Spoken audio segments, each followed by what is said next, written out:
Mga kababayan, ma'am sir, this is Jam the Filipino channel, ang inyo pong lingkod. So today is December 1, 2025 at tayo ngayon ay pupunta dyan sa may Associated Officers and Seamen's Union of the Philippines sa may Barangay 658 Intramuros, Manila po yan. At dadalhin po natin sa may SM City, Bacoor, sa may Tirona Highway, Habay, Bacoor, Cavite. Okay, so magbabalik po tayo mamaya konti. Pag nakuha na po natin sila, disclaimer lang po, ang content po natin ay kalsada at hindi ang passenger. Kaya naman, sakali man po na may marinig kayo, mga pangalan ng lugar, pangalan ng tao, pangalan ng organization, government o private man yan, ay wala pong kinalaman ang channel na ito. At wala pong pinapatungkulan. Lahat po ng pinag-uusapan dito ay pawang dito lamang po yan sa loob. At wala pong pinapatungkulan sa labas. Okay po. So magbabalik po tayo mamayang onte pag nakuha na po natin sila.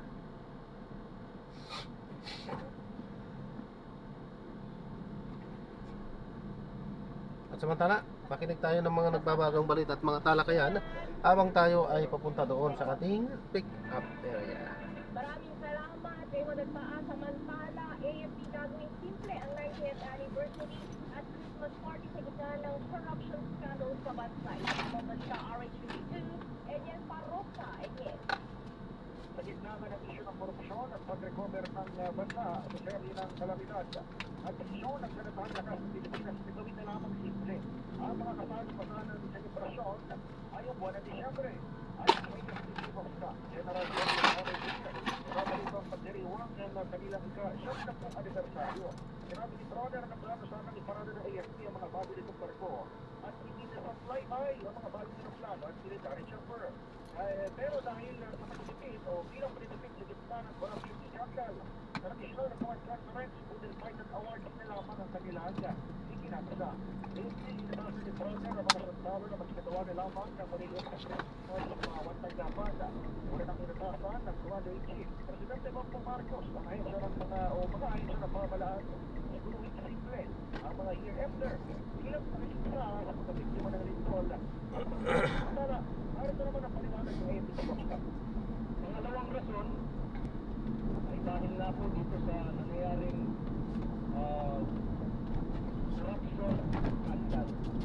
corruption scandal. At dahil na po nakita natin na milyon pa ang dinamaw sa ating gobyerno ay hindi na po tayo celebrate ng bongga dahil gusto natin magtipid. Ang tinig si General Troner sa dalumpati sa Bang Aguinaldo.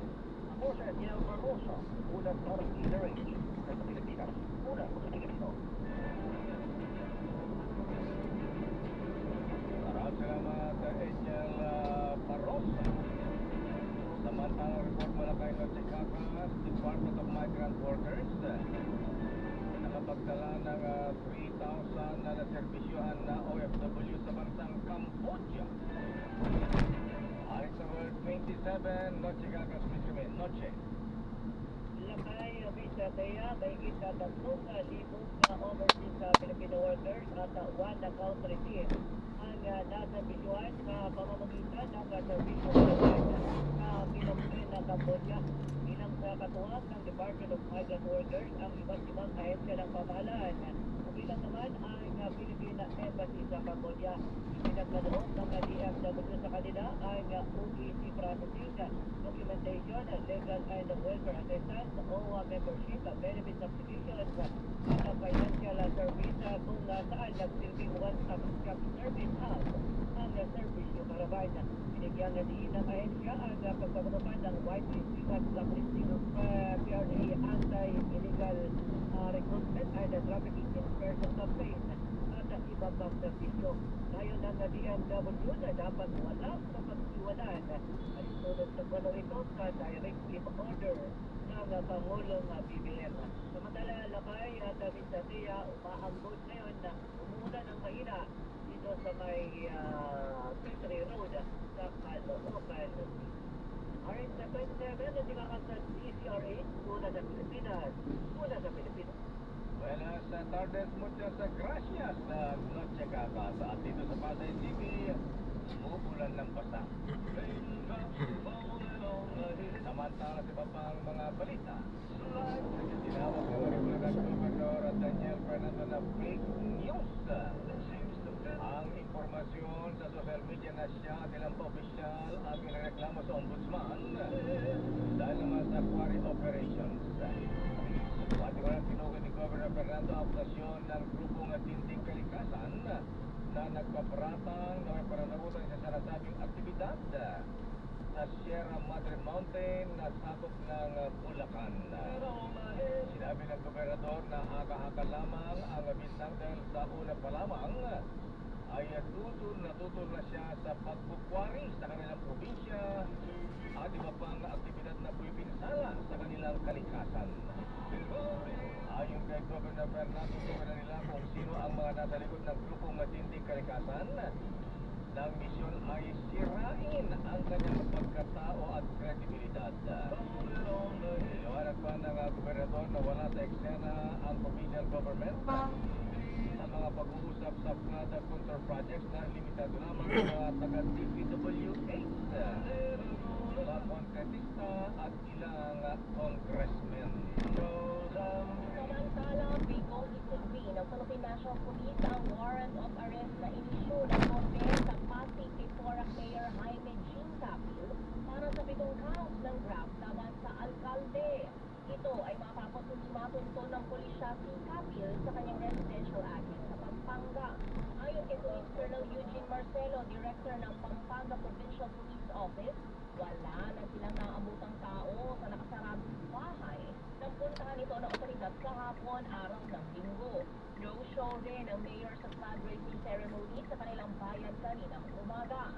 Bukod sa bahay at munisipyo, sinabi Marcelo na wala ng ibang property sa probinsya si Capil.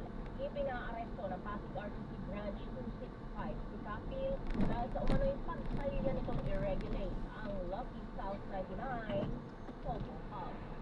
Kapil mo, kapil pala yan. Baka naman nagkasali silang baka nangapit bahay nga. Saan lakay? Ano malapit na probinsya pa siya? Mali mo, nagpunta doon sa bahay ni Mayor Alice Guo. Ayan, sa Bamban. Samantala, isa-isa na nga sumuko sa otoridad ang anim pang pulis na suspect naman sa panghahalay sa isang grade 9 student sa Cavite noong November 22. Ayon kay PNP Chief General Jose Melencio Artates, hawak na ng pulisya ang natitira pang mga sangkot sa krimen na pamamato ng PNP Drug Enforcement Unit sa Calabarzon. Sa mga drug addict pa ang mga ito. Narito si General Artates.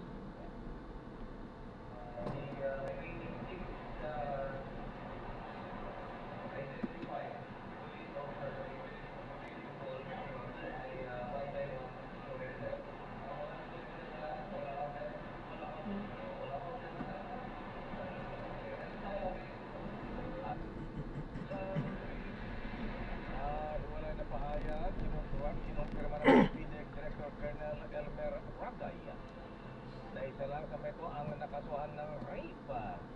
At ito ay ang kanilang team leader na may ranggong Lieutenant Colonel Pampihira. Lieutenant Colonel ng rape. Nang yera insidente na pasukin ng mga pulis ang bahay ng biktima para sa nasalitimang operasyon laban sa boyfriend itong involved sa illegal drugs. Pero batay sa sumbong ng biktimang 18 years old na online na seller nung hindi makita ng mga pulis, ang kanyang boyfriend ay sinangay nila ang motorsiklo at cellphone bago raw siya ginalaw at pinagsamantalahan ni Colonel, Lieutenant Colonel. Ang bira mga pulis yan, no? Tinibak na rin sa pwesto ang siyam na pulis lakay. Pulis na botas na inireklamo ng pambubugbog o torture sa dalawang suspect sa murder na nangyari noong 3 ng Nobyembre. Ayon ni PNP spokesperson Police Brigadier General Randolph Suanyo, ililipat muna sa floating status sa district level ang mga pulis sa orihinal na 8 inireklamo, isinama na sa mga sinibak ang kanilang chief investigator dahil sa umano'y ito walang aksyon. Mabubulisang nag-file ng complaint sa Internal Affairs Service ang abogado na mga inaresto dahil sa umano'y pagsusupot sa kanilang ulo at gapos sa kamayat pa. Ng mga present sa TMK na Masonic Class number 136, Katimugan na Masonic Class at Katimugan na Shrine Club. Meron din ang Paranyag at Sultan Lukman Masonic Class. Abay, bumabati si Venerable Abul Makapato, Venerable Fahad Lukman, at DDGM Manjit Rianti. At happy birthday pa kay Myril Joyce Garcia. Kay advance happy birthday kay Mr. Cesar ng Toyota Alamangan. Kaya bilang pag-birthday sa mga customers ay ikaw, Miss Thea, ayan, pwede mo nang palitan yung sasakyan. Dahil pwede ka nang bumili ng kotse ng walang pera. Ayan. Ay, gusto ko yan Lakatano. Walang down payment, no down payment, Miss Thea. Ayan. No payment na lang din. Hindi naman. Ayan. No down payment. No down payment. Punta ka lang sa Toyota Alamangan. Alam mo na kanilang booking system grupo. Ayan. Happy birthday kay Miss Naba. Belated happy birthday Miss Gami Cruz. Binabati ng Sandigan 82. At ganoon din sila Kuyang Vincent Jong, Nonoy Franco, Ronald Abaran, Kuyang Joey Reyes at Nelson De Villa. At advance happy birthday din kay Bossing Bing Alvarez. Binabati din kong Congressman Omer Mercado at Congressman Roy Loyola. Itago po yung sakit ng lata na may promo code. Maglalakad sa Dahil para salita. mag-claim ang major prize kung sakaling manalo ng Toyota Race o kaya ay 1 milyon. Ako yung mga ate, mga lolo, mga lola, sali na. Ayan. Kakain ka lang ng mega service, magkakapila ng coffee, James Coffee. Ayan. Pwede ka nang manalo ng kotse at 1 milyon at iba pa mga prizes. Bilisan ninyo dahil hanggang December 21 na lamang ang promo ito na Dito maraming tao lagi.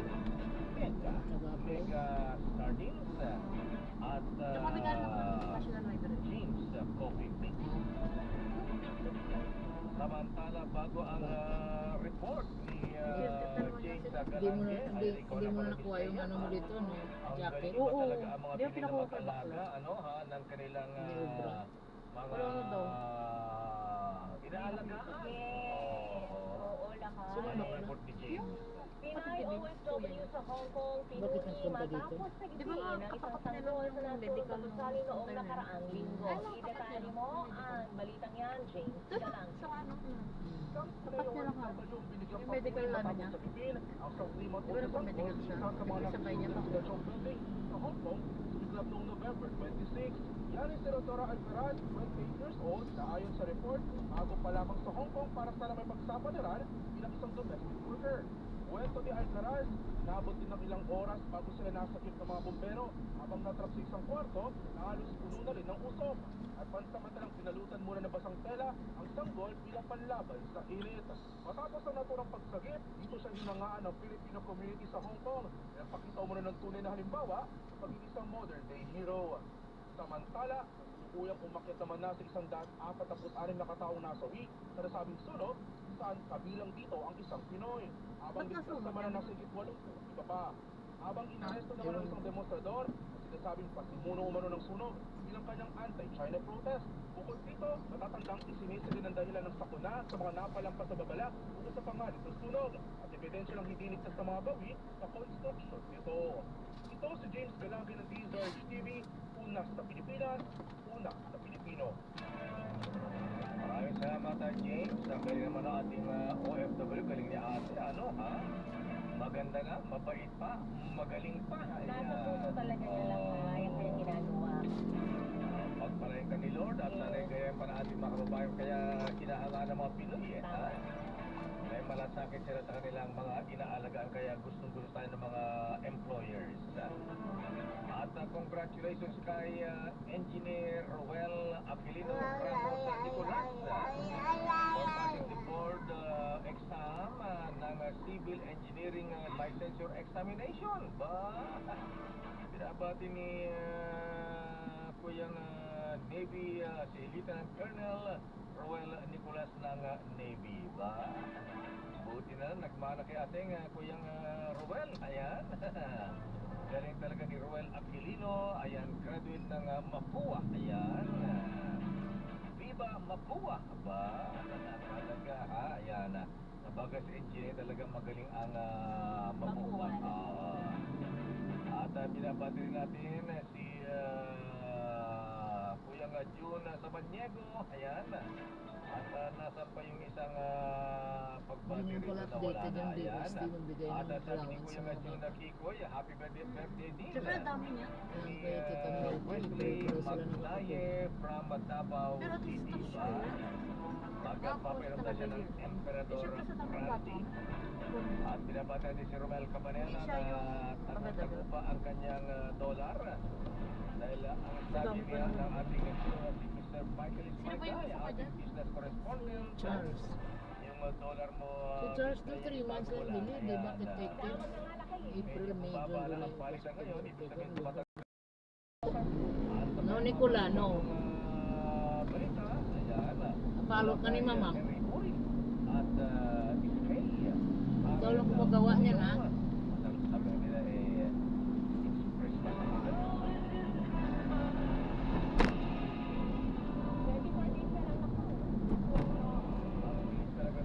Yan na pa yung pumasok sa US Embassy. Sa una, sa labas pa lang. Babaliw na. Paalala nga pala. Hirap pumasok yan. Ayan, yung ating mga Hindi tayo dyan. Hindi ako dyan. kakalimutan. Sa ano, sa Robinson. Bye-bye. Ingat. PPUE, ano naman yung ibig sabihin, yung passport? Ayun nga, Robinson yung passport. Meron doon. Manufacturing Corporation, ISO certified, maker of Kaya dyan tayo sa may ano, pinagano ng popsicle dati. Di Google Dragon? Oo, pwede tayo dyan. Pero Pinson Limos na lang malapit. Pwede rin. Kung may, bukay na kahit magan. Di ba? Sunod natin yun. Saka mas makapunta rin sa akin. Hindi mo natin kailangan agad.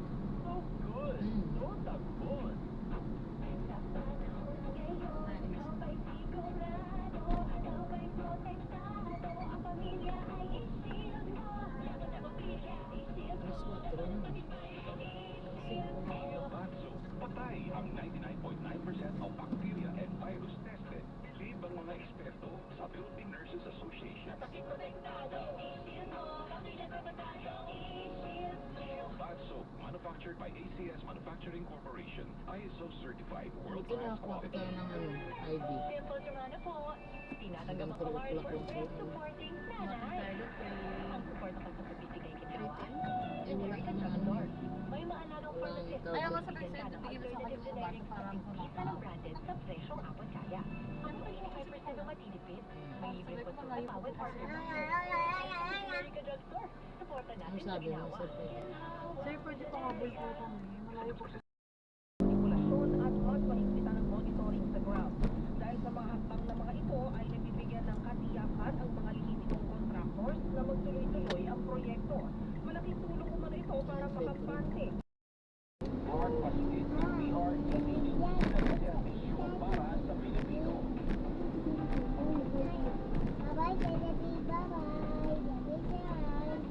Sa pagkakaroon ito, makakausap natin si Attorney Irene Aguila, professor sa Ateneo de Manila University, John Walker Way School of Management, at sa University of Batangas College of Law. Magandang hapon po, Attorney Aguila, at welcome po sa Arangkada Balita.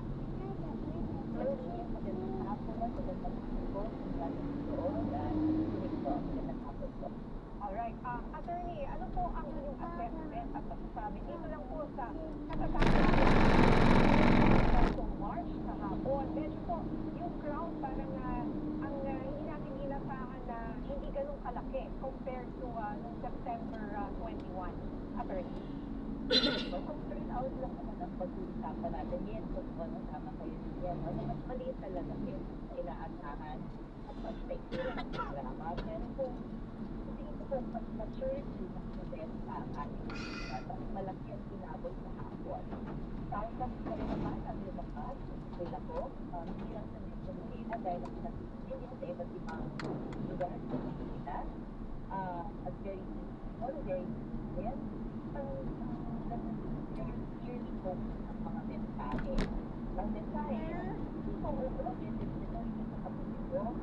Pero ang gusto ngayon natin maintindihan, kaya yun ang paulit-ulit na mensahe sa hapon na nasa mga tao kung ano ang gagawin sa ating pag-desisyon.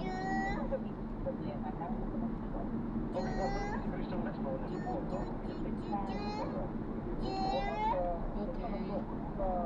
Napakawag natin na monitor natin ang kabuuan dahil sa rally.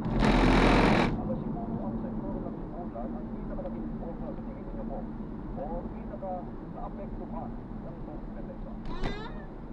Okay. Makita ako personally ng mundo ako sa people power mo. Marami ko ang nag-labor doon sa hapon at marami mga grupo galing sa simbahan. Nagamat sa kaulian dati kahapon na alas na kasi ay ng mga estudyante ng Katoleyo sa Rasay School, kaya siguro kapaunti rin ang estudyante gumalo. Pero pwede na medyo magabato mga member natin maraming mga labor na pagkakasyon, bahay. Minsan klaro-klaro ang mensahe ng maraming mga Opo. And may pinaplano ulit na ikatlo Brilliant Peso March ang mga organizer. Ano po kaya ang epekto nitong sunod na rally sa ating bansa? At sa ekonomiya at mismong taong bayan? Do you think na sana mag-pick up pa ito? Kasi nga, medyo lower than expected nga po yung nangyari kahapon. But we have to take in several factors na umulan. Dito po saka Pasko parang siguro nasa Christmas mood na yung ating mga kababayan, ano? Kahit na nakita ko rin naman sila, galit na galit sila kasi hindi sila nakapunta kasi ganito, may ginawa. May mga errand or diba, or yung iba napagod. Bakit kaya may ensayo na daw para sa Christmas party? O yun na nga medyo, parang yung timing nila siguro ay is a factor. Attorney, what do you think? sa tingin ko,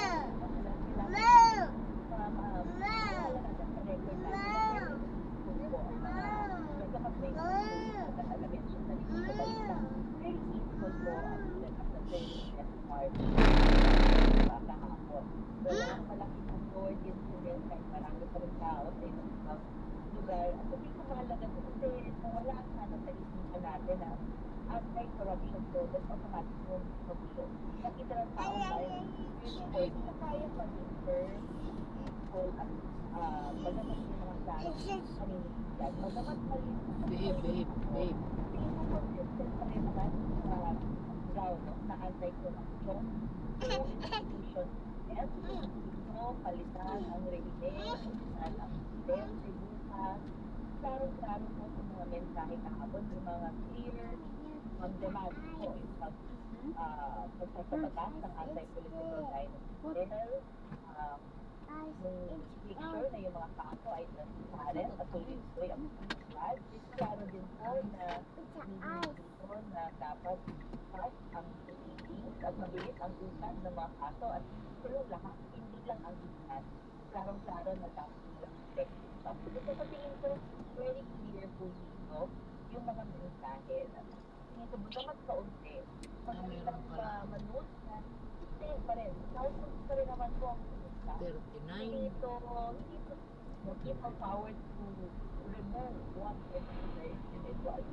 Kung tingnan nito ay people pressure para ayusin ang sistema. Tingin ko yun ang makulong ko kahapon. Ito ay people pressure para hindi mawalan ng pagsusok dito sa mga kaso na i-file, mga lalaki mga kaso pang ito kapag takbo naman ito mga batas na inaantay Bagaman lang po pa rin yung panindigan ng bawat Pilipino may sino naman po sa atin ay gustong pananatin yung mga what is behind the future anomaly of blood control.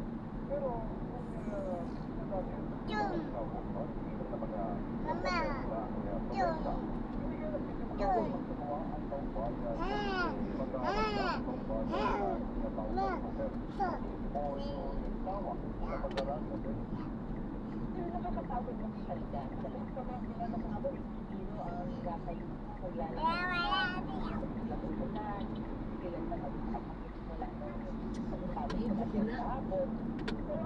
Pero ako kung magkakabot sa lalo, pag maganda natin, hindi ang tutok sa mga issue. So dapat sila pag-usapan sa mga usapan ko lang sa mga bahay, sa kusina, pag-usapan natin to. Usapan lang sa tayo. Kapag pag-usapan natin sa usapan at usapan, magalang pagkakaroon na sa mga tayo. Hindi ko maring wala ka na. Kung kunyari mo, hindi sabihin sa tayo. Kung panawa na tayo, dapat magdaan sila ng mga mag-issue sa atin. At parang nagkaroon din ng issue between yung mga organizers po ng Luneta na organizers po sa EDSA. So I'm sure na follow yung kumbaga naging controversial yung sinabi ni Carlos David, no? Na iba raw ang kanilang pinapanawagan sa EDSA kumpara doon sa mga pinapanawagan sa Luneta. Nag-react yung mga taga-Luneta. Sabi, bakit pinag-aaway niyo tayo? Dapat magkaisa tayo. So may gano'n, imagine even sa rally, parang bakit tayo nagkakaroon ng ganitong divide? Which does not help, right?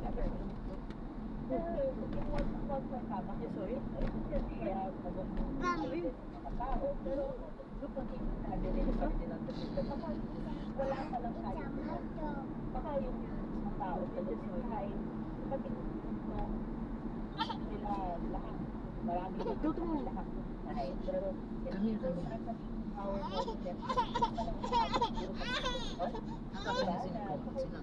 Let's come here.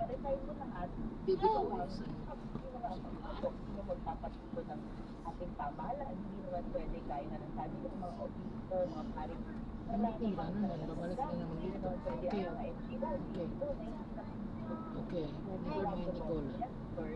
Nicola is so makulit. Marami talaga sa tanong mga tao. Hindi pa handang siguro na i-explore na pagpapaba. So, hindi naman siya klaro naman. Ito pala, siguro hindi tayo magpapayari. Pero siguro din ang mga necessary dito. Makawala pa nga lang siguro. No, Nicola, you go there. Balik-balik ka na lang. Dami ka talaga. Palo, pitay. Pagpalo. No more. Bago tayo dapat pag-sino wala. So sa tingin ko, hindi naman sa ibang baka nauna ka lang ayaw na talaga nung isa pero tingin ko ay magpasitan natin Yes, I know it, babe. Traffic, oh. Mingi. Maybe we can also focus on what similar the drive for accountability, the drive for we cannot name them makaulit-ulit. Hindi naman yung mga mga points of similarity. So tingin ko dapat Let's go. Okay, attorney, dito naman po tayo, no? Alam po natin na lahat ay nakatutok dito sa mga dahil sa Malacanang flood control scandal, no? Paano po yung mga iniimbestigahan dati na nasa spotlight na may corruption issues din tulad ni Vice President Sara Duterte at Senator Chis Escudero? Biglang nakalimutan na ba o natahimik na yung kanilang mga issues? I'd like to think po, Christian, na hindi naman nakalimutan. But tingin ko binubuo ko talaga yun. So as a lawyer myself, siyo ko talaga ng una-unadang kaso na pinafile. Kasi ako pag nagpa-file ako ng kaso, iniisip ko dito, mananalo kong kaso. So hindi ako nagpa-file just for the sake of filing. At wala pa rin ako dito, lalo na bago tayong ombudsman, tayong ACI, Mama! Wala pa rin ako na susubukan nilang gawin Mama! Para pag wala nang trial, Kasi yun sa atin ang Mama! Maalala natin yung sinabi ng Tony Supremo, diba? Tayo sa dali, nakapito ka naman ako. Mama! Sa tingin ko, doon nakatuon din yung konti ng mga tao. Inaantabayanan namin ang pag-file ng susunod na darating na Pebrero. So, sa tingin ko hindi naman nakakalimit ng tao. Kasi ilat lang, kasi understand the occasion. Paano talaga? Siyempre, lalo na sa ordinary mamamayan na hindi naiintindihan gaano kahirap magbuo ng kaso ng story in this very tactic way, no? Expensive siya. Pero hindi rin talaga ganun kagaling na suraduhin na yung kaso ng story. So, evidence, affidavit, testimony, walang butas. At siyempre, anticipate ko yung defense ng kanila na siguraduhin mo na masasagot ka, di ba? Siguraduhin mo, mapapag mo lang ng kaso. Ako pa silang bigyan ng maluginta na harapan mo. Kasi hirap talaga yung nag-aantay pa rin tayo kung may mga bagong mag-test. Pero tingin ko, there's a file and appropriate action. Yun nga po kasi sinabi bago magpasko may makukulong, ganyan. So, syempre inaantabayan na yan ng taong bayan at yung sinasabi natin makukulong dapat hindi natin kilala, hindi na natin narinig yun. I mean, guilty nga lahat sila. Pero syempre, gusto natin makakita talaga no, ng tinatawag nga nilang malaking isda. Oo. Sinasabi nga nila pating at balgina. Okay, kasi hindi yung mga maliliit na nasa gilid-gilid. Yung kinakain ng pating at banyan. Alright, maraming salamat po. Dito sa Bakuro, meron naman palang ganito. Pagdating doon sa gitna, wala.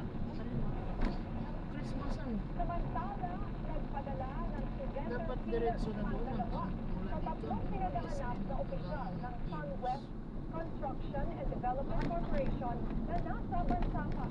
Ayon kay PNP CIDG Acting Director Police Major General Robert Alexander Morico II, natatakot ang dalawa dahil wala pa silang abogado na haharap para sa kanila. Ayon kay Morico, ang mga kaanak ng dalawa ang lumapit sa kanilang tanggapan. Dagdag pa niya, may arrest warrant na ang dalawang opisyal ng SunWest Construction na hindi muna pinangalanan. Itong Biyernes, nagtungo sa isang hotel sa Pasay City ang PNP CIDG at NBI para ihain ang arrest warrant laban sina Consuelo Daito Adon, Anthony Limo at Noel Yap Cao, pawang mga miyembro ng SunWest Board of Directors. Nanawagan si House Speaker Faustino Bongiorno III sa mga miyembro ng Kamara na magkanta at magbigay pag-asa kay kamakbuhan. Ay hindi dapat sasabihin na ang mga personal na interes sa likod angla ng mga fake news at ibang panguri ng misinformation. Kapapanahon lang ipakita ang pagkakaisa. Samantala, nananawagan si Interior and Local Government Secretary John Remulla sa mga Pilipino sa Europa na agad isumbong kung makikita doon si Valdico. Paniwala na nila nagtatago si Go sa Portugal. Samantala, nirespeto naman ni Remulla ang anumang pagpapahayag ng saloobin ng mga radista. Yan po ang reporta. Valdico is believed to be in Europe, suspected to be in Portugal. He's suspected to have a Portuguese passport acquired so many years ago.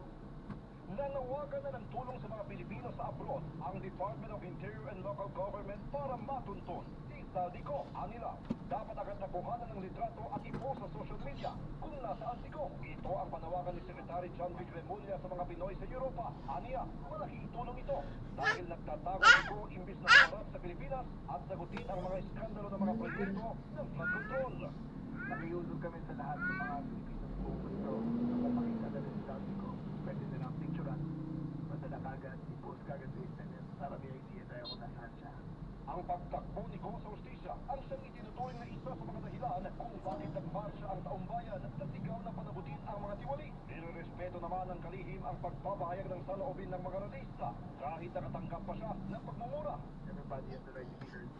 Everybody has to be freedom of speech.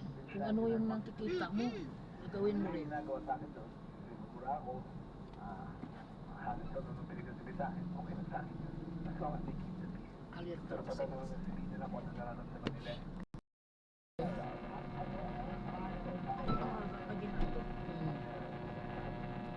Ito puro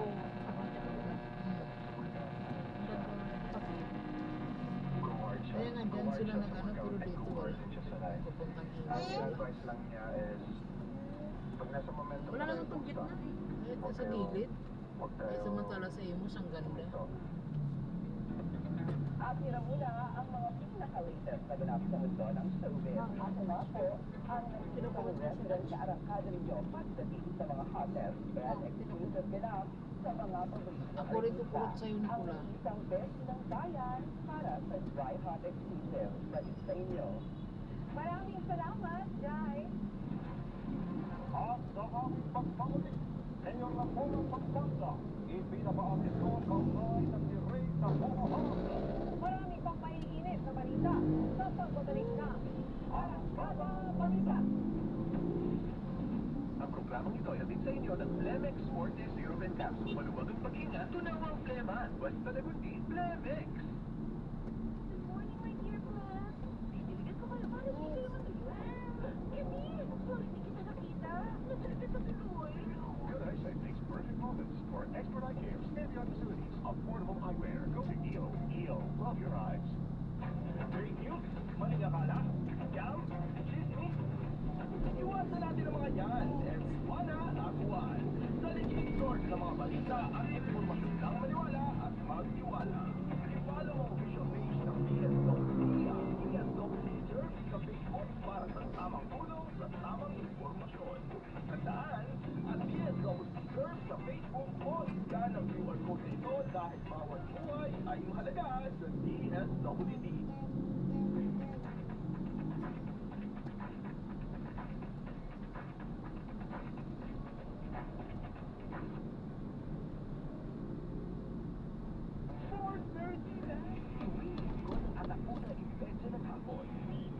Sa PRTV Prime Media, DZMM Radio Patrol sa Itresta at sa FM Radio Regional Stations nationwide. It's too good.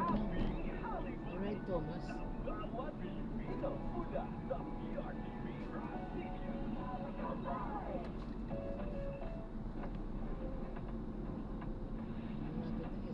Naglabas ang Pasig Regional Trial Court Branch 265 ng warrant of arrest laban kay Porac Pampanga Mayor Jaime Capilla. Nahaharap si Capil sa reklamo ng pagsabag sa Anti-Graft and Graft Practices Act. Nitong April, nakitaan ng Office of the Ombudsman si Capilla ng pananagutan sa Cross Collect of Duty at naputos na sa kanyang opisina kasunod ng isinasagawang raid sa illegal floating offshore gaming operator hub, Rocky South 99. Naghahanda ang mga progressive at civil society groups ng bagong impeachment complaint laban kay Vice President Sara Duterte. Ayon kay Bayan Chairperson Betty Casino, sa oras na matapos ang one-year ban sa Pebrero ay ihahain na ito. Ito ay sa likod rin ng posibilidad na ang Korte Suprema ay magdedesisyon sa pending na apela na baliktarin ang desisyon nito na nullify sa articles of impeachment laban kay Duterte na inihain ng lower Isang chamber piraso? sa Senado noong February 5. Hindi naman yan sa Bacoor, sa ano lang yan dyan, no? Sa department store dyan yung ano. Matagal na pagliban ni Senator Ronald Patton de la Rosa Yan, yan. sa Senado. Ano niya, bakit pinapayagan ng Senado si de la Rosa na umaksel ng matagal? Furniture Gayong ang public. isang ordinaryong empleyado, tipak agad kapag hindi pumapasok sa trabaho. Tao din sa Paalala ni furniture Conte, public. kailangan gampanan ni de la Rosa ang kanyang tungkulin Meron bilang naman dati senadora. doon na ano, Anya, tapos ibinoto siya tinurong para pa rin yung protektahan ang bayan at Oo, isipan pupuntahan ng talaga yan. Duterte. May ano Pagpupunta na sinimulang umabsent o simulang umabsent si de la Rosa sa Senado matapos sabihin ni Ombudsman Boy Remulla na may arrest warrant na ang ICC laban sa senador. Napigilan ng DRT Cabra ng Philippine Coast Guard ang Ay, paglapit bababa na tayo. sa barko ng China sa Una ka kanilang lang ba? Ako lang ba? Ay, lalaki. Pang Chinese Yan vessels ang ang sa'yo. monitor din ng British. Yan ang umarangkadang balita ni Ryan Paraboles. Tayo ko bag. Ako ito bag. PCG spokesperson for the West Philippine Sea Commodore J. Ipapasok ko lang ito Ariela, doon. tinawag niyang illegal ang presensya ng mga barko ng China sa lugar. Taklaw kasi ito ng karagatang pag-aari ng Pilipinas.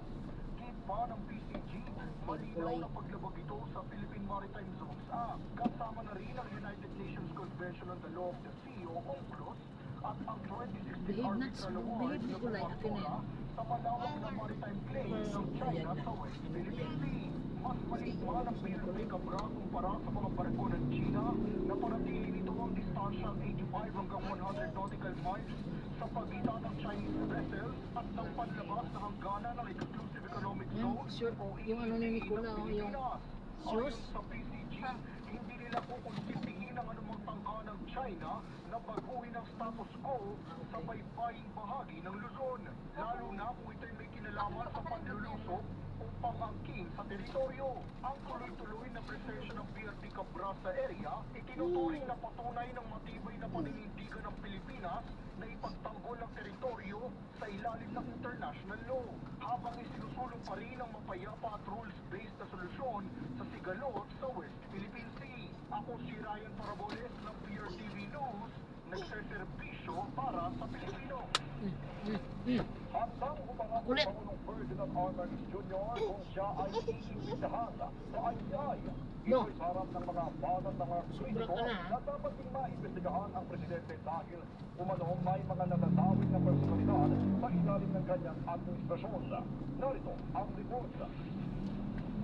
Ito po ay patuloy na aking pagre-report sa taong bayan. Nakahanda si Pangulong Ferdinand R. Marcos Jr. na magpaimbestiga kaugnay sa anomalya sa flood control scam kung kailangan. Ayon yan sa Presidential Communications Office. Tugon ito ni PCO Past Press Officer Undersecretary Mer Castro nang tanungin kung handa rin ang Pangulong Marcos Jr. na humarap sa Independent Commission for Infrastructure o ICI kung may maipapakitang ebidensya. Ang ICI po ay isang independent commission. Kung ano po ang maibibigay sa kanilang maliwanag na ebidensya, wala naman po pagtututot ang Pangulo dyan. Kung sasabihin po natin na command responsibility, siguro magbigay na naman po sila kung paano nila ma-link ang Pangulo patungkol dito. Tandaan, Tulad ng kanyang anak na si Majority Leader Sandro Marcos, handa ang Pangulo na magpasa ilalim sa ICI probe. Ipinaalala ng palasyo na hindi magsisimula ang investigasyon patungkol sa korupsyon kung hindi ito sinimula ng Pangulo. Matatandaan noong Babe, nakaraang Nicola, SONA, babe. iniutos ng Pangulo sa DPWH na ituloy ang lahat ng audit reports ng mga proyekto dahil sa mga napag-alaman niyang irregularidad. ang Pangulo ang nagpasimula nito. Hindi mabubukas ang ating isipan, hindi mabubukas ang ating mga mata, hindi mabubukas ang ating tenga kung hindi mismo si Pangulo Marcos Jr. ang nagpasimula ng pag-iimbestiga na ito. Na isang Pangulo na managot ang dapat na managot. Kasado na sa BNF, December 5, ang pangalawang public auction ng mga luxury cars sa mga area ayon sa Bureau of Customs. Gigigil Apat na na ako ni kotse Kulay ang sa susubasta. kakulitan. Kasama dyan ang Toyota Tundra 2022, Toyota Sequoia 2023, Bentley Bentayga 2022, at ang pinakasikat at mahal ang Rolls-Royce Cullinan 2023. Ang presyo ng Tundra ay aabot sa 3.4 billion Nakunin mo nga, at ang Teka. dami ng ito sa unang public auction ay nasa 4.9 million. Habang ang Toyota Sequoia naman ay nasa 4.6 million ang presyo na dati ay nasa 7.2 Itatagpo po million natin o pesos. dito tayo sa bundok Ang kanan. Bentley naman ay Yun lang nasa po sa 17 Sa tapat na. kabila po. ang presyo Papasok. nung unang auction pero ngayon Pwede po, sir. ay pumapalo na lang Mga sa bata kasi meron 13.8 million. Ang Hindi ko alam kung Rolls-Royce saan dito. nasa 45 million nung unang auction ay bumaba ng 10 milyon dahil Dun sa umaabot na kabila sa lamang pinto, ito dun sa- ng 35 billion Tawid po, pesos. may bata.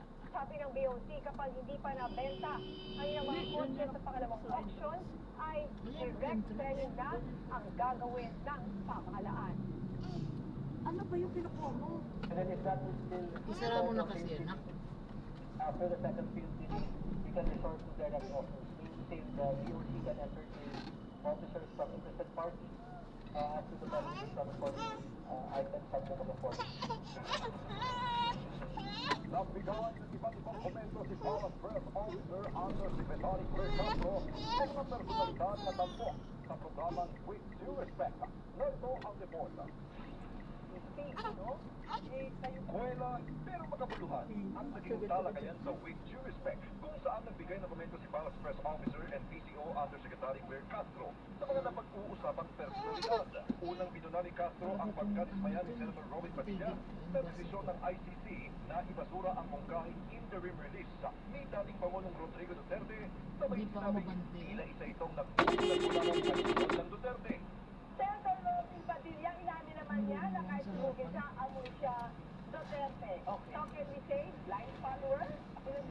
korte. So, kasi disappointed siya, wala naman siya magagawa. Tinawag naman yan panggagamit ni dating presidential spokesperson Harry Roque dahil sa panggigigit nito na may halong pamumulitika ang pag-uusig kaugnay ng kasong human trafficking na kanyang kinakaharap. He's a user. Ginagamit niya ang mga Duterte para masabi na may political persecution. Kasi kung wala yung pangalan Duterte, alam naman natin kung ano yung kinakaharap niyang kaso. The criminal case for trafficking. Human trafficking. Kaya as a matter of fact, sabi nga ni Kaufman, ni Kaufman, you are not needed here. Umuwi ka na sa Pilipinas. Harapin mo kaso mo. Ayon kay Castro, pinilinis ni Roque ang May 22 pa po. sa kaso ng dating sa ICC. Kaya malinaw anya kung ano ang pakay ni Roque. It means, hindi ka dapat sa dahig.